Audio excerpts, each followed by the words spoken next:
નમસ્કાર, હું રાજકોટથી નજીક અટલ સરોવરની બાજુમાં એક ન્યૂ સોસાયટી બનાવવામાં આવી છે વર્ધમાન નગર. ત્યાંથી રોડ રસ્તાનો પ્રોબ્લેમ છે. રોડ રસ્તા નથી બનાવવામાં આવતા. કોર્પોરેશનમાં ઘણીવાર આની ફરિયાદો થઈ છે, છતાં કોઈ કોર્પોરેશનવાળું અહીં કોઈ જોવા નથી આવતું.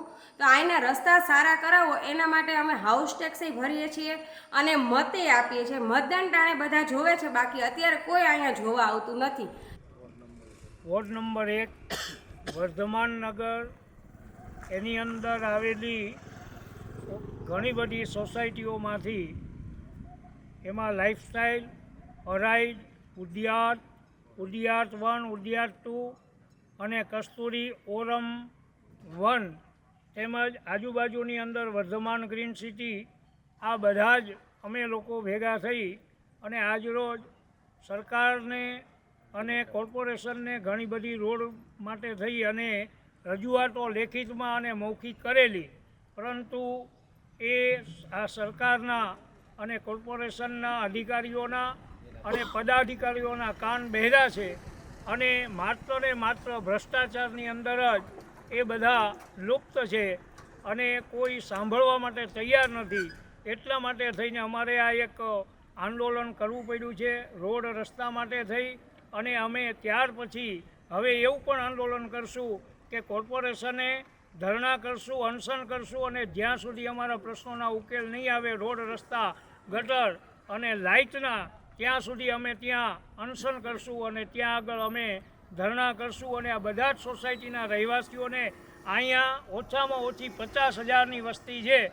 આજ તમે જોઈ રહ્યા છો કે આ બધા જ સોસાયટીવાળા લોકો ભેગા થઈ અને આ રોડ રસ્તા માટે થઈ કેટલાય અહીંયા એક્સિડન્ટ થયા છે, કેટલાયની ગાડીઓમાં ખર્ચાઓ એટલા મોટા મોટા આવેલા છે, કેટલાયને લેડીસોને કમરના દુખાવા વગેરે ઘણું બધા આ બધી પીડાઓથી આ સરકાર જો સાંભળે અને અમારો આ રસ્તાનો પ્રશ્નોનો ઉકેલ લાવે તો સારું, નહીંતર અમે અનશન અને ધરણા સુધી અને રોડ રોકો આંદોલન સુધી પહોંચી જશું. આગામી ચૂંટણીની અંદર મતદાનનો બહિષ્કાર કરશું અને આ જે મતદાન છે એ અત્યારની હાલની સરકાર છે એના તરફી જ અમે કરાવેલું છે અને હવે પછી જો અમને સાંભળવામાં નહીં આવે તો અમે એની વિરુદ્ધમાં મતદાન કરશું. હું ઓરમ 1ની રહેવાસી છું. મારે સર્વિસ છે, રોજ મારે આવવા જવાનું થતું હોય. આ રસ્તા ખૂબ ખરાબ હોય, મને કમરનો દુખાવો થઈ ગયો છે. આ નિયમિત મારે બેલ્ટ બાંધવો પડે છે ને પૈસા દવામાં જાય છે. તો સરકારશ્રીને વિનંતી છે, કોર્પોરેશનના અધિકારીઓને વિનંતી છે કે અમારું આપણું રાજકોટ સ્માર્ટ સિટી છે, તો સ્માર્ટ સિટીમાં આવા ખાડા ટેકરા કેમ છે?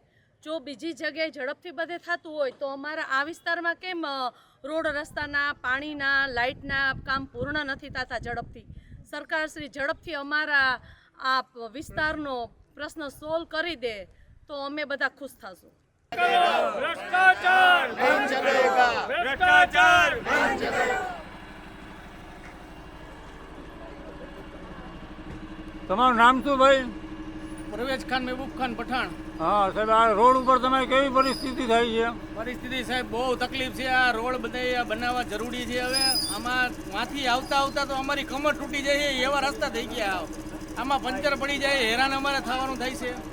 બધી આ બહુ તકલીફ વાળું છે. પેસેન્જર રાડારાડી થાય છે, પેસેન્જર કે ધીમી હલાવો, પણ આમાં હાલે એમ જ છે આખી ગાડી હચમત થઈ જાય. સાહેબ શું કરીએ આમાં? હવે યાર આ રોડ વહેલા થઈ જાય તો કોર્પોરેશનની મહેરબાની, તો અમારા માટે જરાક રાહત મળી જાય તો મહેરબાની. સારું, ટાઈમ પિરિયડમાં થોડો લેટ થઈ જાય છે. બધું ટાઈમે પહોંચવાની હોય, ગાડી પહોંચી નથી શકતી રોડ રસ્તાની ખરાબની હિસાબે, એટલે બધી તકલીફ પડે છે. તો થોડીક કોર્પોરેશનને, સરકારને, આપણા ગુજરાત સરકારને ધન્યવાદ, મહેરબાની કે થોડું અમારા માટે જરાક વિચારીએ. સોસાયટીમાં જતી વખતે આ અમને રસ્તાની હિસાબે બહુ પ્રોબ્લેમ થાય છે, કારણ કે છોકરાઓ ભેગા હોય, બૈરા ભેગા હોય, અમારે હે ને જાનનું જોખમ વધારે રહે. અમોએ તારીખ 6/8/2024ના રોજ આરએમસી કંટ્રોલ રૂમમાં કમ્પ્લેન લખાવેલ કે અમારા વર્ધમાન નગર મેઇન રોડ ઉપર વરસાદના મોટા મોટા ખાડા પડી ગયેલા છે. તે અંગેની કમ્પ્લેન નંબર 24-23-6808, બીજી કમ્પ્લેન 24-24-10-11, ત્રીજી કમ્પ્લેન 24-21-02-34 દ્વારા લખાવેલ તેનું પણ કામ થયેલ નહીં હોય છતાં પણ સક્સેસફુલ રિપોર્ટ કરી દીધેલ છે, જેથી સતવાળાઓને અમારી વિનંતી છે કે 4 વર્ષના વેરા ભરેલ હોવા છતાં અમોને કોઈ પણ પ્રકારનો સુવિધા આપવામાં આવતી નથી.